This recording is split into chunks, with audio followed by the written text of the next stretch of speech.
an important question we're all going to have to wrestle with at some point, and it will probably cause us to stay up a few nights as we ponder this, is how much money do I need in order to feel comfortable and say, okay, I'm ready to retire? And, you know, it's going to be a trade-off, right? Because obviously if we worked until the day we died, we'd optimize on our bank account, right? But you don't want to optimize on your bank account. You want to optimize on your life. And so what's the right amount of money for you? And unfortunately, the years that we trade off kind of towards the end when maybe we could retire, those are our healthiest years. If we say, you know, I'm going to work one more year, and then at the end of that, we say, I'm going to work one more year. So in this video, I'm going to talk about what's the optimal amount of money to have to retire. So let's take a look at this beautiful location. I'm by this mountain stream. I've got this beautiful sunset taking place behind me. So it's a gorgeous location for this conversation. In fact, I've got some Christmas trees already behind me. But the question is, you know, obviously it's going to depend. The right answer for you might not be, probably won't be the right answer for somebody else. But we want to be cognizant of the fact that, you know, if we keep working, if we optimize on our bank account, it has trade-offs that many people are going to look back at and regret. So even I've been a financial advisor for over 20 years, and even in my industry, even in my profession, there's disagreement in how to look at this, right? We have a lot of tools that can help our clients. And then it really comes down to, you know, how much security do you want to have in retirement? And one of the new pieces of information that we're all processing now, there was a book actually that I was going to write, and this relates to it, about, you know, how do you think about this subject? And, you know, do you save all your money and just in case you live really long? And then when you pass away, then you give it on to, if you have kids, your adult kids, or causes that you care about, or other people that you love? Or do you give money away as you're going? You know, how do you think of that? And it's not just problems for millionaires. That's something we all should be thinking about. You know, how much security do we need? And can we get comfortable with the fact that, you know, I'm probably going to die around this age, and I can give some money away along the way. And instead of, you know, dying with $500,000, let's say you're planning on living till 90. Well, there's two ways to plan on living to 90. One is where you still have $500,000 or $1 million. And I'm going to let you know a secret. Most of the viewers of my channel, if you're watching videos like this, if you're planning and looking at your finances, if you work with a professional advisor, you're likely going to have a very successful retirement financially.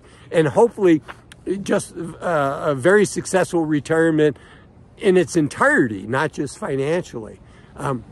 But you're probably going to die with hundreds of thousands of dollars. And there's definitely hundreds, if not thousands, of people that are watching this video that are going to die with millions of dollars. Not because they're super rich now, not because they have a lot of assets, but it's just the nature of planning, right? If none of us know what the next 20 years are going to look like, the next 30 years in the stock market. But if you get fortunate and those years are good, and, you know, when you do these things called Monte Carlo simulations, where you're simulating a bunch of different investment outcomes over a 20 or 30 year period, there's some called the 4% rule, and it comes out of this Monte Carlo simulation.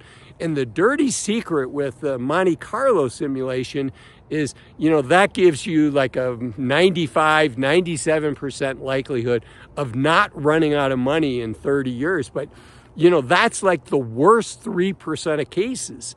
And in all the other cases, you have hundreds of thousands of dollars, if not millions of dollars. I've seen cases where over half of the outcomes are millions of dollars. But you know, you still have that 4% rule. So, you know, do you live your life like that and say, you know, I think I'm going to get one of the 4 worst cases out of 1,000? That's going to be my investment results? Well, you might. There's no right answer. It's the right answer for you. But if you look at it and say, you know, I understand, I as a human, I'm adaptable. And if I have a couple bad years, I'm going to adjust. I'm going to change things. And I'm going to figure a way out with this. And, you know, as we get older, it gets harder to do that. But if you've got a professional by your side helping to guide you, that you know you can trust, you know, there's going to be some things that you can tweak along the way. And so the question is, do you need to keep working just one more year to make that extra year of salary, to not need that money for an extra year, right? Because you're making that money, so you're not pulling the money out. They say that every year, this is kind of a joke, every year that you work saves 3 years on your plan, right? It's one less year that your retirements need to support you. It's one more year you're putting money in, and here's the joke and the sad part, and it's one more year earlier than you pass away. Excuse me. And I say that tongue-in-cheek. I know it's not that funny when you think about it yourself. None of us want to think that we're going to pass away a year early. But the reality is, you know, work is stressful. Even like in my case, I've been doing it for 20 years. I'm good at it. I really love it.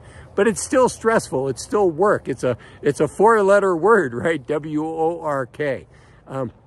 And so thinking about what's the optimal amount of money. Now, you've heard me talk a lot in my videos about the 4% rule. And the 4% rule is what we call a sustainable withdrawal rate, and taking that money out 4% and adjusting it for inflation.